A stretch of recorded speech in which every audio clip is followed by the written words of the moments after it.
Any regret in life? Regret तो नहीं कह सकती, कुछ चीज़ों की महरूमी ज़रूर है। जैसे कि मैं अपने बच्चों से बहुत दूर रही हूँ, ये महरूमी है मुझे होता था मैं उनके साथ ज़्यादा रहती। उसकी वजह क्या? वो बाहर रहते हैं, मैं यहाँ रहती हूँ।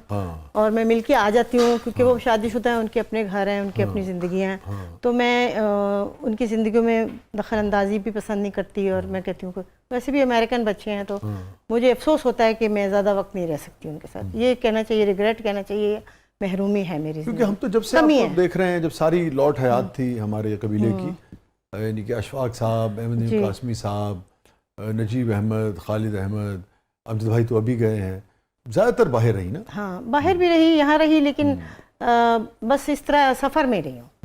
उसकी वजह से तन्हाई महसूस करती? हाँ, बहुत। अच्छा नीलम, ये मैं किसी और से पूछता भी नहीं, हर आदमी शायद उसका चूँकि शोभा नहीं होता ना, शायद एक्सप्लेन भी ना कर पाए उस तरीके से आप कर सकेंगी। उसके फिर असरात क्या पड़ते हैं शख्सियत पे? महरूमी के नतीजे में जन्म लेने वाली तन्हाई, और तन्हाई से फिर मिजाज और शख्सियत में तब्दीली, जिसका असर उसके अमाल और उसके रवैयों पर पड़ता है। हाँ, बहुत ज़्यादा चीज़ें होती हैं, एक चीज़ तो नहीं है ना। ये तो देखे तन्हाई का, एक तो ये कि तन्हाई का मैंने फ़ायदा उठाया, इस तरह के मैं कुछ ने काम कर लिया जो मैं शायद उस तरह से ना कर सकती, मसरूफ़ रख लिया। मैंने सोचा कि नहीं, मुझे अपने आप को चैनलाइज करना है। इस वक्त तक कितनी किताबें हो चुकी हैं आपकी? मेरी तकरीबन 13 तो हो चुकी हैं। अफसानों की? नहीं, मुख्तलिफ चीज़ें हैं, नावल भी हैं इसमें, पंजाबी की भी 2 किताबें हैं, सफ़रनामे भी हैं, खाके भी लिखे हैं। मैंने अपनी 4 बहनों पे भी लिखा है किताब, 4 चांद, जितना मेरी बिसात है मैं लिखती। अच्छा, हम जब खाके लिखते थे ना ज़माने में, अहमद वकील रूबी साहब वगैरह हयात थे, तो रूबी साहब बहुत अच्छा खाका लिखते थे, दीगर भी दोस्त थे हमारे। तो बाद में उस खाके के अंदर यूनुस भट्ट साहब ने बड़े बड़े उम्दा खाके लिखे, तो बड़ा अच्छा जुमला बाद का था। अगर बुशरा अंसारी साहबा के खाकों में से कोई ख़ास जुमला आपको याद आता हो? बुशरा के लिए मैंने जो खाका लिखा था उसमें यही लिखा था कि वो एक ज़ाहिर है वो गुज़श्ता ज़िंदगी के बारे में था, 10-15 साल पुरानी बात है, कि वो एक सूरज देवता के आगे वो रक्स कर रही है और सूरज देवता अपना रथ लिए दौड़ता चला जा रहा है आगे आगे। तो वो याद है मुझे अभी तक, वो दासी है अपने सूरज देवता की। और वाकई उसकी सरिश्त में था कि वो पता नहीं मन तो पे वार हो तन तो पे, वो उस किस्म की औरत है जो कि अपने पिया के लिए सब कुछ करने को तैयार हो। गो के वो नहीं काम आई बात, लेकिन she was like that and she is like that. बहुत से लोग ये नहीं जानते हैं, लेकिन वो बुशरा ऐसी है औरत के जो बस मर मिटने वाली अपने जो भी जिससे मोहब्बत करती है। हालांकि किसी को बुरा भी लगा था वो किसी को वो मुझे याद है। कोई ऐसी बात ज़िंदगी में नीलम साहबा जिस पे गिल्ट जो रहता हो आपको? अफसोस होता है कि मैंने ना पढ़ा लिखा सबसे ज़्यादा, मैंने कमाया कुछ नहीं, यानी दुनियावी लिहाज से। अच्छा। रुपया नहीं कमाया, तो बाकी लोगों ने इतना पढ़ा नहीं और उन्होंने ज़्यादा कमाया ये हकीकत है। हैप्पीएस्ट मोमेंट वक्त अब तक की आपकी ज़िंदगी का? मेरा हैप्पीएस्ट मोमेंट एक बहुत ही खूबसूरत जगह है, नॉर्वे, ओस्लो। वहाँ की क्वीन के सामने मैंने परफॉर्म किया था 2018। बहुत अच्छी बात। वो मेरा एक फर्स्ट कह सकते हैं कि एक बड़ी बिगेस्ट परफॉर्मेंस, एक ह्यूज क्राउड के सामने। वहाँ पे आपकी दिल की क्वीन या नॉर्वे की? नॉर्वेजियन क्वीन नॉर्वेजियन सामने बैठी थी नोबेल पीस सेंटर में। बड़ी बात है। तो वहाँ पे मैंने सोलो परफॉर्म किया था बड़े आर्टिस्टों में। मैंने बहुत लकी फील किया था। रफाकत भाई भी थे, डैडी भी थे। तो मैं बहुत लकी फील कर रहा था कि इन बड़े आर्टिस्टों में मैं भी solo artist, as a solo artist. आपको बहुत अच्छा लगा हो? तो मुझे बहुत अच्छा, वो मुझे सारी इंशाल्लाह आने वाली ज़िंदगी में आपको ऐसे सैकड़ों मौके मिले आपकी। अच्छा, नीलम अहमद बशीर साहबा की ज़िंदगी का सबसे गमगीन लम्हा? जब रिश्ते छूटते हैं ना आपके, माँ बाप छूटते हैं, बच्चे छूटते हैं, तो वो गमगीन लम्हे होते हैं। किस रिश्ते के छूटने ने सबसे ज़्यादा आपको बच्चों के? बच्चों छूटे तो नहीं, अल्लाह का शुक्र है, मतलब लाइक ज्योग्राफिकली ठीक है, मैं दे आर फार अवे, अल्लाह ताला सलामत रखे। हाँ, उससे दुख होता है, अभी तक होता है, हालांकि कितने साल हो गए। ये जो दौर था जिसमें इंडस्ट्रियलाइजेशन बहुत ज़्यादा नहीं हुई थी और दुनिया फैली नहीं थी और ख्वाहिशात नहीं थे, ब्रांड्स नहीं थे और पैसा जो था वो प्रायोरिटी नहीं था, ज़रूरत के तहत लोग उसको हासिल करना चाहते थे। अगेन उस वक्त भी हर तरह के लोग होंगे और थे और होते थे, मगर हमने देखा कि लोग इकट्ठे रहते थे, पूरे खानदान इकट्ठे रहते थे, दादा से लेके परदादा तक इकट्ठे रहते थे और उन्हीं अपने प्यारों के दरमियान ही वो रुखसत होते थे जिंदगी से, और बच्चे भी वहीं बड़े होते थे। वक्त बदल गया, वक्त बदल गया। पूरी मैंने एक बल्कि शेर भी लिखा था इस पे, ये कैसा है हर माँ का बच्चा समंदर पार होता जा रहा है। मतलब کا بچہ یہاں رہ گیا, سب کے بچے باہر ہیں, مطلب بہت زیادہ. ہماری بری معیشت نے یہ سب کیا. اگر آپ مجھے الاؤ کریں کہنے پہ, تو معیشت کے ساتھ ساتھ میں اپنے ملک کے حکمرانوں کے بارے میں بھی کہنا چاہوں گی کہ انہوں نے ہمیں اس قابل نہیں کیا 75 سال میں کہ ہم اپنے ہی ملک میں کما کر اپنے ہی ملک میں باعزت طریقے سے رہ سکیں.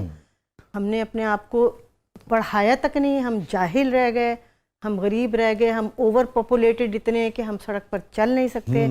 بیڈ پلاننگ, بیڈ گورننس, اس کے لیے میں اپنے حکمرانوں کو الزام دوں گی. نیلم آپ نے بڑی اہم بات کی, میں نے اس پہ بہت جو جہاں جہاں پلیز میں گنجائش ہوئی, شعر میں گنجائش ہوئی, مگر میں ہمیشہ یہ سوچتا ہوں کہ یہ جو المیہ ہے, جو ہمارا کئی ملین آدمی باہر ہے, میرے ملک میں اچھی یونیورسٹی ہوتی ہے تو بچے کیوں جاتے تعلیم حاصل کرنے کی, میرے ملک میں اچھی جاب روزگار ہوتا تو کیا ضرورت Why ہے. not؟ اچھا, اس سے جو المیہ جنم لیا ہے, خاندان, اس سے جو خاندان دور ہوئے ہیں, جو نوجوان جوڑے جو 10 سال 15 سال دور رہنے پہ مجبور, جن بچوں نے اپنے باپ کو نہیں دیکھا, کتنا خوفناک انسانی جذبات کا المیہ اس سے جنم ہوا. آپ یہ دیکھیے کہ اس پہ کوئی نہیں لکھتا, اس پہ کوئی بات نہیں کرتا, اس پہ نفسیات چینج ہو گئی. آپ دیکھیں لڑکیاں قتل ہو رہی ہیں کیونکہ ان کے خاوند باہر بیٹھے ہیں, خاوند بیوی ساتھ ہی نہیں ہے, محبت کیا ہوگی, کیا ہے. اچھا نیلم یہ بتائیے کہ ایک بہت ہی یعنی کہ میں جب اس شہر میں آیا, اس شعبے میں, اور پھر اس شہر میں آیا, آپ لوگ کام کر رہے تھے اور کس قدر گہما گہمی تھی. مال روڈ پہ آپ کو یاد ہوگا جو مختلف کیفیز ریسٹورنٹس تھے, ہاں جی, کوئی شام نہیں ہوتی تھی کہ کسی کلچرل کتاب کی تقریب نہ ہو اور وہاں پہ سارے لوگ اکٹھے نہ ہوں. تو اب جب مجھے بھی محسوس ہوتا ہے, آپ کو کیسا محسوس ہوتا ہے کہ وہ اشفاق صاحب سے لے کے, بانو آپا سے لے کے, احمد عقیل روبی سے لے کے, خالد صاحب, نجیب صاحب, اس شہر کی جو شان تھی سب چلے گئے, وہ ساری تقریبات چلی گئیں, وہ ساری محفلیں چلی گئیں. اب آپ کیسا محسوس کرتے ہیں؟ جو بچ گئے وہ ادبی فیسٹیول میں جا رہے ہیں.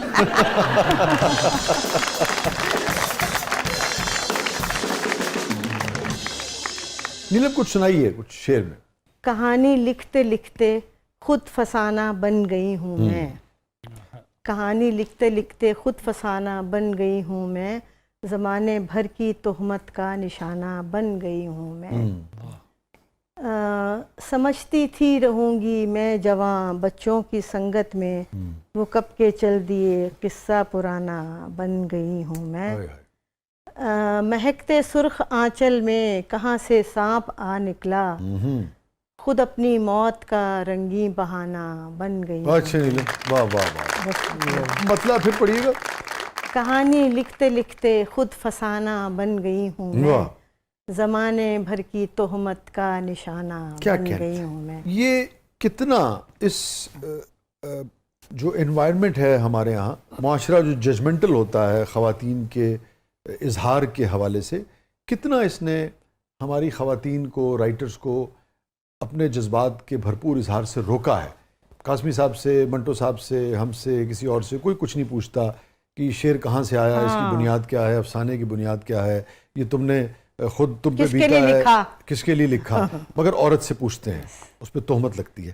کتنا اس نے عورت کے حقیقی جذبات کو کاغذ پہ منتقل ہونے سے روکا ہے. دیکھیں یہ بات آپ کی بہت حد تک سچ ہے. ہماری عورت ابھی بھی اتنی فری نہیں ہے جتنا مرد ہے لکھنے میں. ویسے وہ لکھتی ہے, میں یہ نہیں کہہ رہی نہیں لکھتی, میں بھی بہت کچھ لکھتی ہوں, لیکن وہ اتنا فریلی اس کو ایکسیپٹ نہیں کیا جاتا نا. فوراً اس پہ الزامات شروع ہوتے ہیں, تفتیش شروع ہو جاتی ہے, اچھا یہ کس کے لیے ہوگا, یہ کون ہوگا, فلاں ہوگا, یہ وہ تو ہے. لیکن میں پھر یہ کہوں گی کہ آج کے ادب میں کیونکہ آج کی ادیب ہوں, خواتین کھل کے لکھ رہی ہیں کافی, اور نڈر ہو کے لکھ رہی ہیں, اور بلکہ بہت سے ایسی چیزوں کا اظہار کر رہی ہیں جو پہلے نہیں کیا جاتا تھا.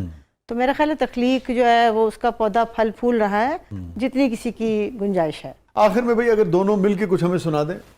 نیت شوق بھر نہ جائے کہیں,